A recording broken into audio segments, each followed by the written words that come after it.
Hello friends, तर मी आज करणार आहे मटन बिर्याणी, जी सगळ्यांनाच आवडते, किंवा चिकन बिर्याणी।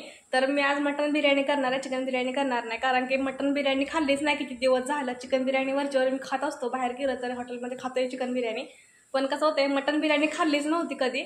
आता मला जवळजवळ वर्ष होईल मटन बिर्याणी खाऊन, त्यामुळे मी आज मटन बिर्याणी करायला घेतलेले आणि त्यासाठी काय काय तयारी केली नाही तुम्हाला दाखवते।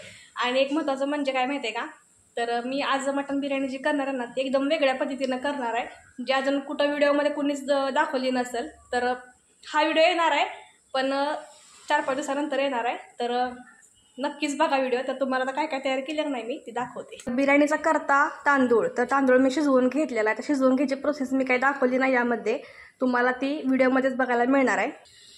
आणि इकडं मी मटण उकडत ठेवलंय, तर तुम्हाला मगाशीच म्हटलं मी वेगळ्या पद्धतीने बिर्याणी करणार आहे, तर त्यासाठी मटण शिजवून घ्यायचं आहे आपल्याला आधी।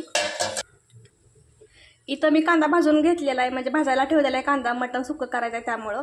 आणि इथं कांदा तळून घेतलेला आहे गार्निशिंग करायसाठी, टमॅटो पण चिरून घेतलेला आहे बारीक। ही अर्धी तयारी आहे बिर्याणीची, अजून तयारी मला भरपूर करायची आहे। अजून पुदिना आणायचा आहे, कोथिंबीर धुवून स्वच्छ ठेवायची आहे। आणि हा पूर्ण जो व्हिडिओ आहे ना, बिर्याणी मी कशी बनवली आहे, हा व्हिडिओ इंस्टावर येणारच आहे आणि फेसबुकला पण मी अपलोड करणार आहे, पण तो आत्ताच नाही करणार, कारण की मला टाईम मिळत नाही।